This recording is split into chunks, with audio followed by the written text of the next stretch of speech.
Hello class 6. Today in mathematics our topic of discussion is unitary method. To explain unitary method, there is an example that I want to discuss with you. Now here is an example. It says cost of 3 books, same type of books, is rupees 90.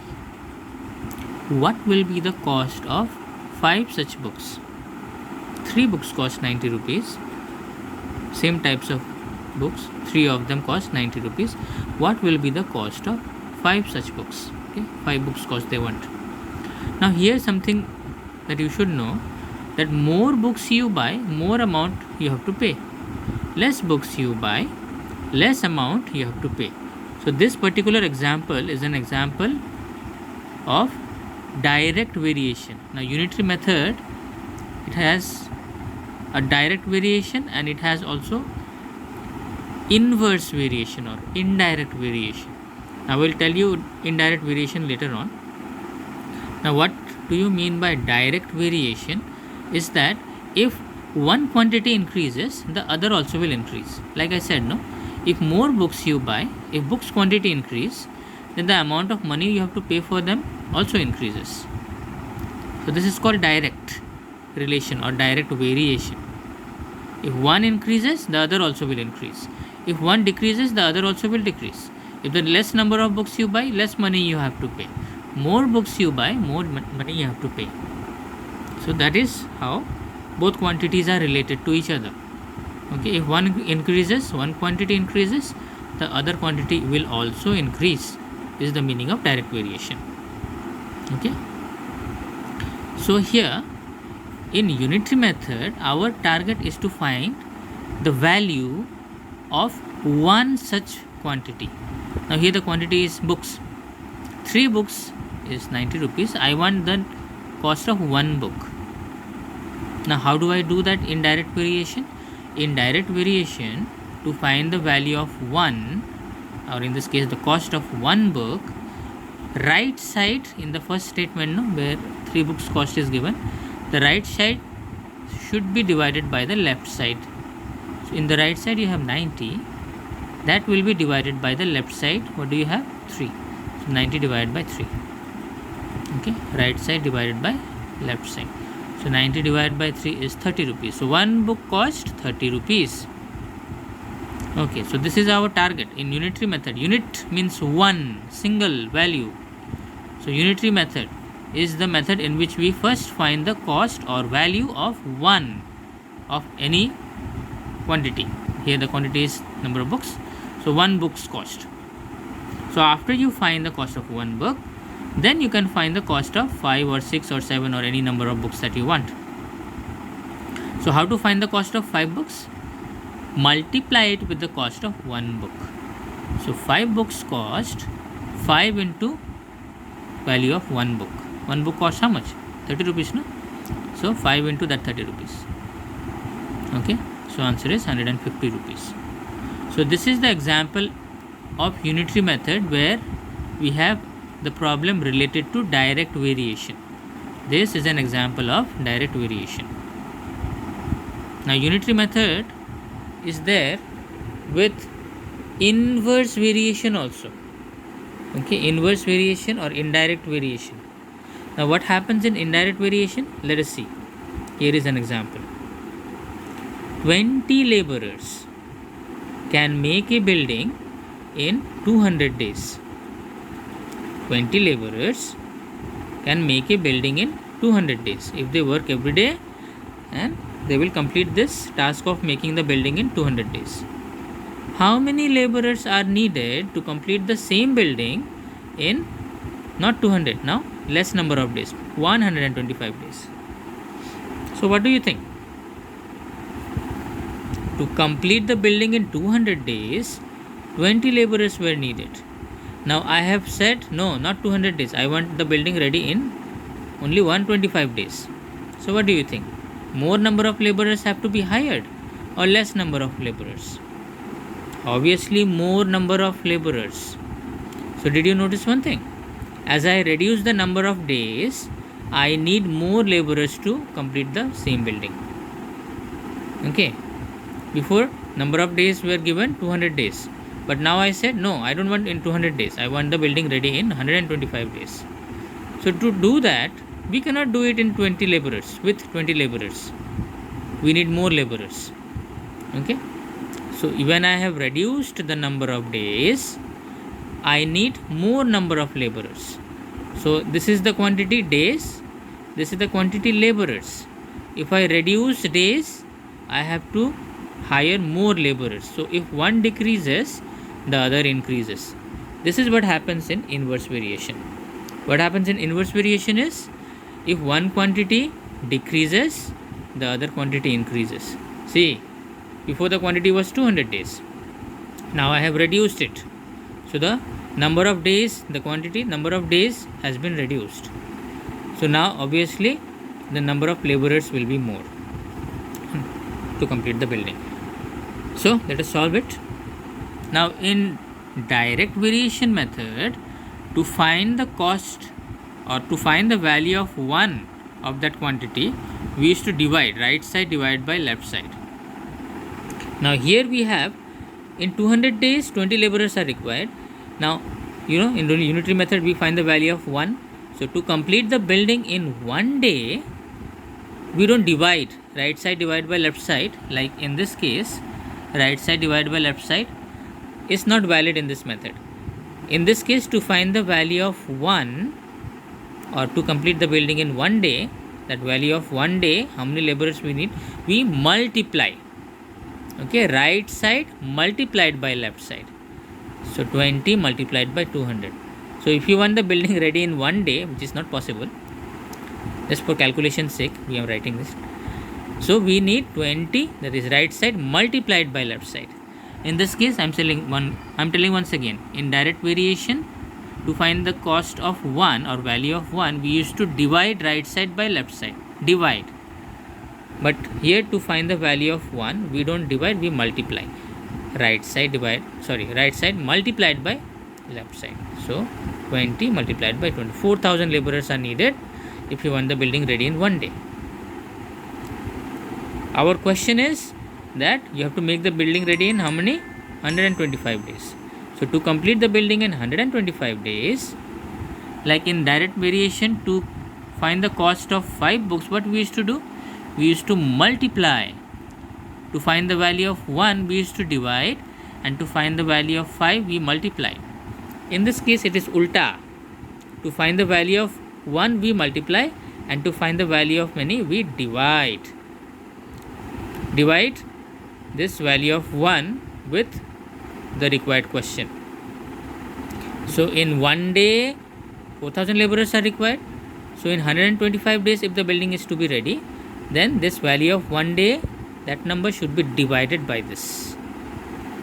Okay, so 4,000 divided by 125 is 32 laborers. That means instead of 200 days, if you want the building to be ready in 125 days, less days, then instead of 20 laborers, you have to hire 32 laborers to do the construction work. Okay, I hope you have understood inverse variation and direct variation method. Direct variation method is used in those sums where if one quantity increases, the other also increases. If one quantity decreases, the other also decreases. Inverse variation method is used in those sums where if one quantity increases, the other quantity decreases. If one quantity decreases, the other quantity increases. Then we use inverse variation. Okay, I hope you have understood what is unitary method. Now let us go to exercise 8D and then solve these questions. First question says 8 ballpoint pens cost 64 rupees. 8 ball pens cost 64 rupees. What is the cost of one pen? So as you can see over here, this is an example of direct variation method. More pen you buy, more money you have to pay. Less pen you buy, less value you have to pay. So 8 ball pens cost 64 rupees. In unitary method, we find the value of 1. That's what they have asked in the question also. To find the value of one ball pen, we divide right side divided by left side. So you can see right side is 64 divided by left side is 8. So 64 divided by 8 is 8. 8 is 64. So cost of one ball pen is rupees 8. Now this same question we can use proportion method. In the last class we had studied proportion. So that method also you can use to find or solve this question. Let us see. This problem can also be solved by proportion method. So we have the ratio of pens on one side and we have the ratio of cost on the other side. Okay. So first of all, let us assume that the cost of one ball pen is rupees X. So we will put, you have the ratio like this. Okay, you can write it in proportion form like this. Okay, as you can see, 8 ball pens cost 64 rupees. So that ratio you write on one side. 8 ball pen is to 64 in proportion with 1 ball pen is to what? That is X rupees. Okay, I hope you understand. Ball pens, according to question, 8 ball pens cost 64. So that we write in ratio form and put it on left side of the proportion sign. 4 dot is the proportion sign. And on the right side of the proportion sign, we place the next ratio. That is 1 ball pen's cost how much? Rupees X. So we will get this particular numbers in the proportion. 8 is to 64. Proportion with 1 is to X. So using that relation, product of extremes equals to product of means, you can write product of extreme is 8 into X, so 8X. Product of means is 64 into 1, here 64 into 1. So to find X, we do cross multiplication. So 8 goes in the numerator and then you get the value of X. X equals to 8. So just like in direct variation method, you got rupees 8, the cost of one ball pen. Here also you will get the same answer. Cost of one ball pen is rupees 8. Okay. So you have the two ratios placed side by side and you make a proportion. Alright. Next question. Question number 2. If 7 kg of tea cost rupees 140, find the cost of 10 kg of tea. So this is also an example of direct variation method. More amount of tea you buy, more money you have to pay. Less amount of tea you buy, less money you have to pay. So 7 kg tea costs this much. First, our target will be to find the cost of 1 kg. This is the example of direct variation method. So 7 kg tea cost rupees 140. So 1 kg tea cost, what we have to do? We have to divide right side divided by left side. In the right side 140, on the left side 7. 140 divided by 7 is 20. So 1 kg tea cost rupees 20. So 10 kg tea will be how much? We will multiply 10 with the cost of 1 kg. Cost of 1 kg is 20. So 10 kg tea cost we have to find out now. So that 10 we will multiply it with the cost of 1 kg. So 20 into 10 is 200 rupees. So cost of 10 kg of tea is 200 rupees. Now the same sum you can use the proportion method. So what do you do in proportion method? You place the ratios side by side. Now you have the ratios of tea and you have the ratio of money. So here it is. 7 kg tea cost rupees 140, that you place on the left side of the proportion, and on the right side of the proportion 10 kg tea cost how much? Now we will assume that the 10 kg tea cost rupees X. So 7 kg tea is to its cost 140 rupees, that is on the left side. 10 kg tea and its cost rupees X on the right side. In between you have the proportion sign. Okay, I think this arrangement is clear to us. How do we arrange? In the proportion method, we make two ratios and place one ratio on the left side and the other ratio on the right side. So on the left side we will keep that ratio which is in the question. 7 kg tea cost rupees 140. So you can see 7 kg tea is to rupees 140. Then on the right side of the proportion, 10 kg tea cost how much? That how much is x, that we write on the right side. Left side this, right side this.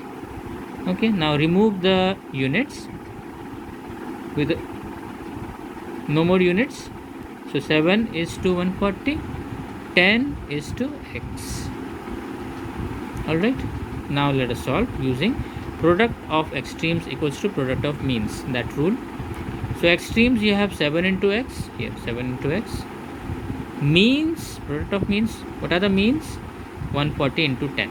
So 140 into 10. So to find x, we do cross multiplication. 7 will go down below 140 into 10. 140 and 7 will cancel out. So 7 20 is a 140. So 20 into 10 is 200. So x value is 200. What was our x? We had taken x to be the cost of 10 kg tea. So our value of x, that is the cost of 10 kg tea, is 200 rupees. So here also we got the same answer as this direct variation method.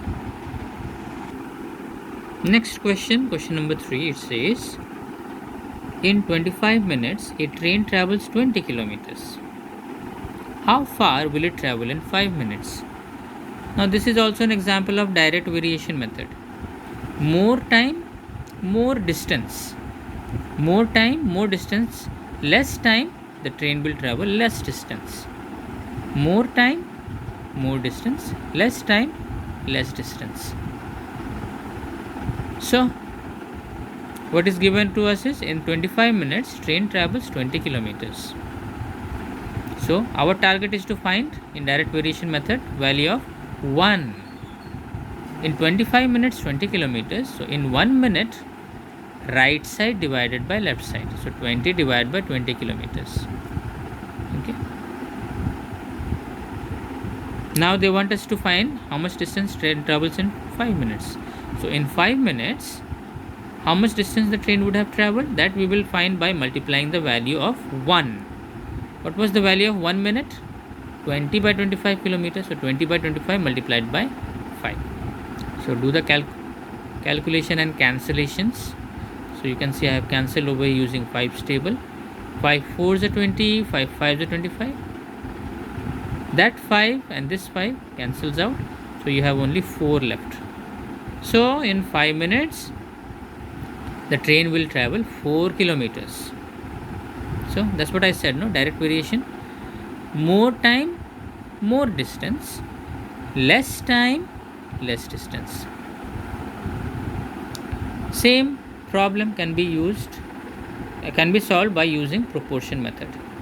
So in proportion method, first of all, we assume that the train in 5 minutes travels x kilometers. Let the distance traveled by train in 5 minutes be x kilometers. X is a variable whose value we have to find. Now in proportion method, we place the data given in ratio form, and in the middle you give this proportion sign. So we will have two ratios, one ratio on the left side, one ratio on the right side. On the left side, the ratio that will be there is what is given in the question. 25 minutes, 20 kilometers. So 25 minutes is to 20 kilometers. So in 5 minutes, how much the distance will travel? That is x kilometers is written. 25 minutes, 20 kilometers. 5 minutes, x kilometers. So from here we have to find the value of x using this particular rule. Product of extremes equals to product of means. So over here you have 5 quantities. These two are extremes, 25 and x. These two are mean, that is 20 and 5.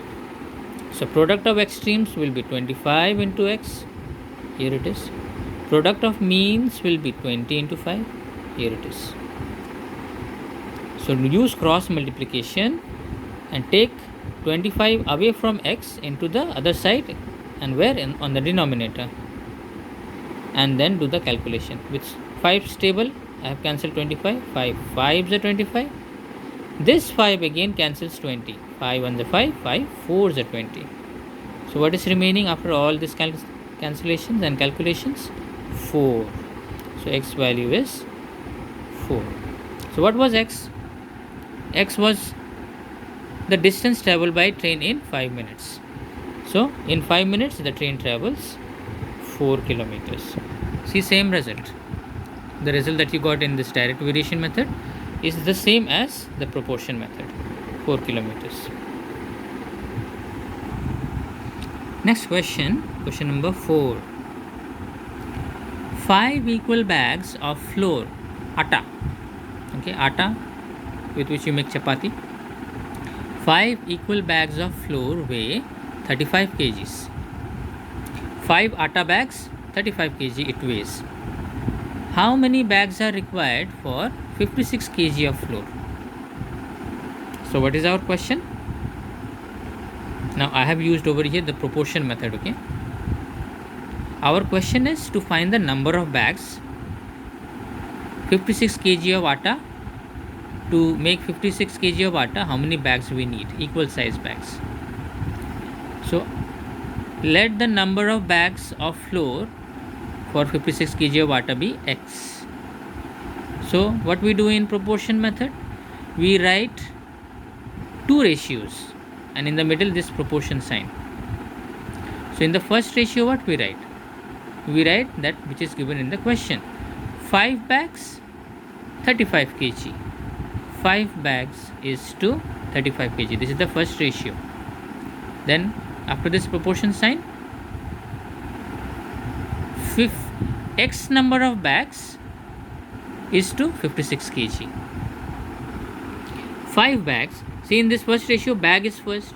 So in the second ratio also bag should be first. Alright. We follow the same pattern. In this pattern, in this ratio, the bags is the first quantity, antecedent. So in this particular ratio also bags should be the first quantity. So we have number of bags assumed to be x. So we write x.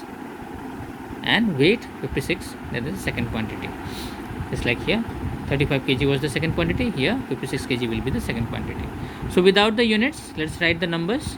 So 5 is to 35, proportion with x is to 56. Then again use this rule, product of means equals to product of extremes. So product of means 35 into x, product of extreme is 5 into 56. So by using cross multiplication, we isolate x, we take 35 away from x and put it on the denominator on the other side of equals to sign. Okay. Now I have used 7's table.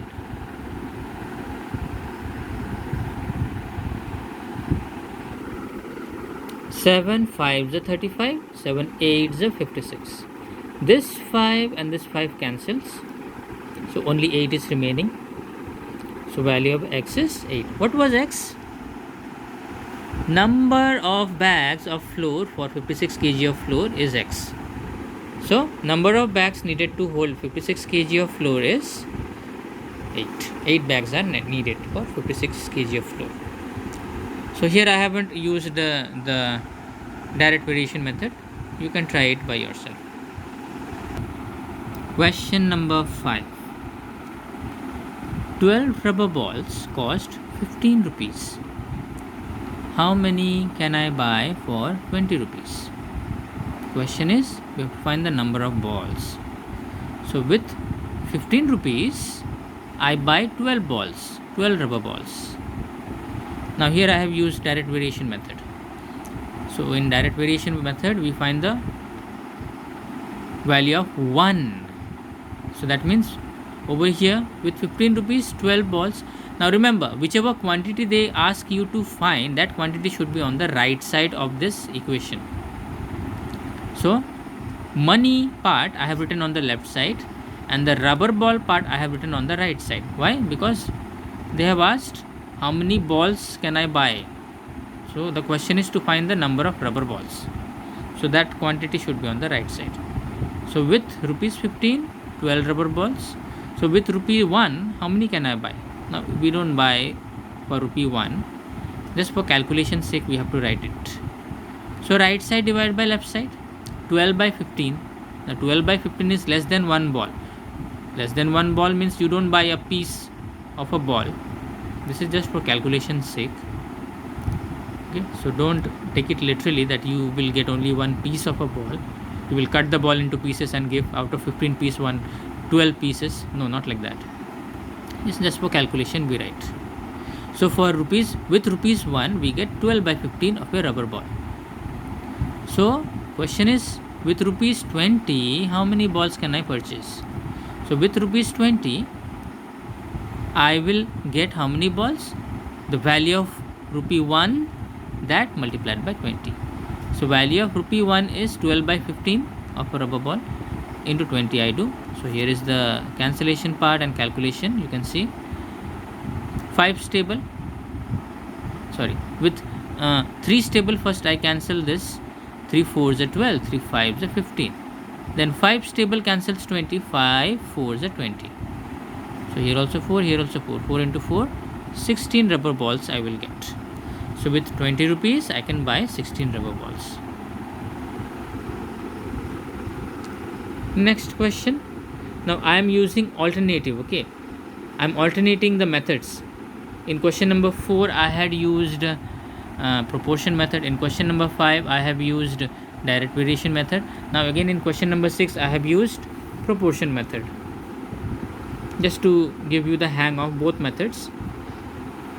Now in examination you can use any of the methods to solve, either proportion method or direct variation method.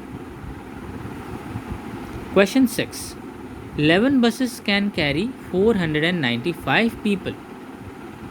How many people can travel in 8 buses? 11 buses, 495 people. 8 buses, how many people will be there? Now this is also an example of direct variation method, but I have not used direct variation method here. I have used proportion method. So let the number of people in 8 buses be x.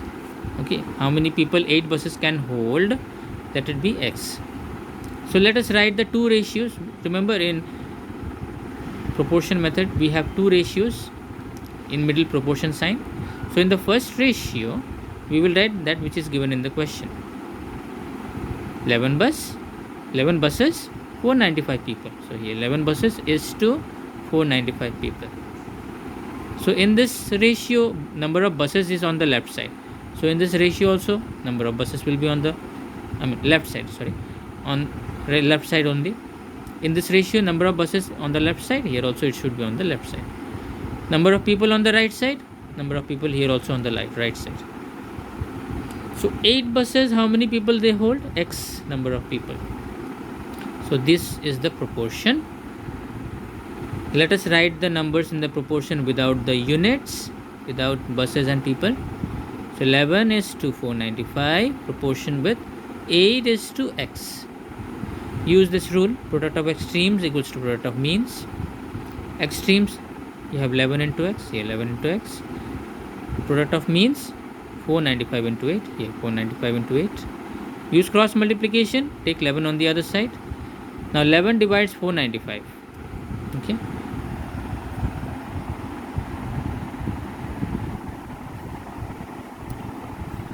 (45 into 11), 495 can be written as 45 into 11.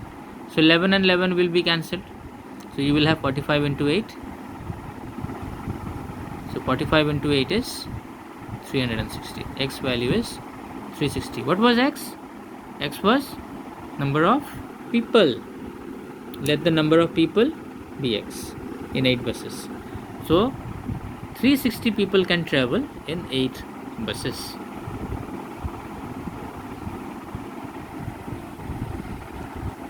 Now the 7th question, let us discuss. A boy can run 49 meters in 6.3 seconds. How far will he run in 4.5 seconds? So this is also an example of direct variation.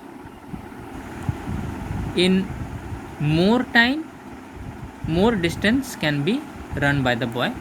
In less time, less distance will be run by the boy. So according to what is given in the question, in 6.3 seconds the boy runs 49 meters. Now why did I write 49 meters on the left side and 49 meters on the right side and 6.3 seconds on the left side? Remember what we have to find? How far can he run? We have to find the distance. Distance is the quantity that they have asked us to find. So that distance quantity will be on the right side and the quantity which is given to us will be on the left side. Always remember, the quantity which they asked you to find, that should be on the right side of equals to sign, and the quantity which is given will be on the left side. So in this case 6.3 seconds, 49 meters. So we find in unitary method value of 1. So in 1 second, how much distance will the boy travel? So we divide right side divided by left side. Right side 49 divided by left side 6.3. So 49 divided by 6.3. Now in 6.3 you have a point, decimal sign is there, no? To remove the decimal from the denominator, we give a 10 on the numerator. Why 10? Remember, point should be treated as 1, and after point how many digits? 1 digit, so 1 0. That makes it 10. So to remove point from the denominator, we give 10 on the numerator. Okay. Now we use 7's table. 7 7 is 49, 7 9 is 63. So 7 into 10 is 70 on the numerator, divided by 9 denominator.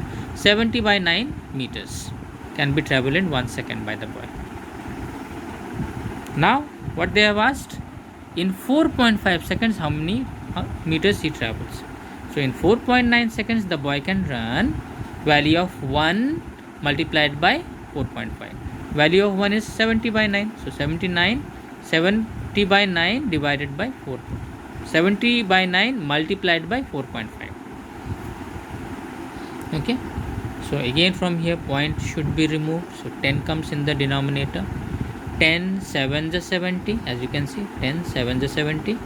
9 5 is 45. So that cancellation being done, we only have 7 into 5 left. 7 into 5 is 35 meters. So in 4.5 seconds the boy runs 35 meters. So you can see there, 6.3 seconds 49 meters, 4.5 seconds 35 meters. So more time more distance, less time less distance. That's the meaning of direct variation. Now question number 8 has 2 parts. Let's start with the first part. Which is a better buy, a dozen bananas for 30 rupees or a score of bananas for 40 rupees? That means which is cheaper? You buy 1 dozen bananas for 30 rupees or you buy a score of bananas for 40 rupees. Which is cheaper? Whichever is cheaper, that will be a better buy. So first of all we should know that in 1 dozen we have 12 and in 1 score we have 20. So 1 dozen banana means 12 bananas and 1 score of bananas means 20 bananas. Okay. So we have here 12 bananas for 30 rupees and 20 bananas for 40 rupees. Alright. Let us compare both of them. So first let us compare 12 bananas for 30 rupees. Let us write it in direct variation method. Here it is an example of direct variation. More banana you buy, more money you have to pay. Less banana you buy, you pay less money. So 12 banana equals to 30 rupees. Let us find the cost of 1 banana. 1. In direct variation, to find the value of 1, we do right side divided by left side. 30 divided by 12. So 30 divided by 12, that means cancelling. 6 5 is 30 and 6 2 is 12. So 6 6 can be cancelled. So we have 5 by 2. When you do 5 by 2, you do the division, you will get 2.5 or rupees 2 rupees 50 paise. So 1 banana cost 2 rupees 50 paise. Okay, so this was for the first ratio. Now let's see the second ratio. 20 bananas for 40 rupees. 20 bananas is 40 rupees. So 1 banana cost, let us find. Right side divided by left side. 40 divided by 20. 40 divided by 20 is 2 rupees. So in this case, we saw that 1 banana was costing you 2 rupee 50 paise and in this case we see that one banana is costing just 2 rupees. So this is cheaper, isn't it? This is cheaper. So that means 20 bananas for 40 rupees is a better buy than 12 bananas for 30 rupees. Okay, question 8. Now part 2 let us do. Which car has a better speed? The one that covers 240 kilometers in 5 hours, or the one that covers 180 kilometers in 4 hours? So here also we have two ratios. This is one ratio, 240 kilometers in 5 hours. This is another ratio, 180 kilometers in 4 hours. So let us see these two cases. In the first case, in 5 hours, 240 kilometers. So in 5 hours, 240 kilometers. So how many will be covered in 1 hour? How many kilometers? Let us see. So right side divided by left side. So 240 by 5 gives 48. So in 1 hour, 48 kilometers this particular car in case number 1 can travel. Now in case number 2, it says in 4 hours 180 kilometers. So in 4 hours 180 kilometers the car travels. So let's find the value in 1 hour. So right side divided by left side, 180 divided by 4 gives 45 kilometers. So this, in this case, second case, the car in 1 hour covers 45 kilometers, whereas in this case the car travels in 1 hour 48 kilometers. So obviously 48 is more than 45. In 1 hour 48 kilometers is a better speed than in 1 hour 45 kilometers. Since the first car covers greater number of kilometers in 1 hour, so first car has the better speed. See, the first car in 1 hour travels 48 kilometers. The second car in 1 hour 45, 3 kilometers less. So that's why we say that the first car has a better speed.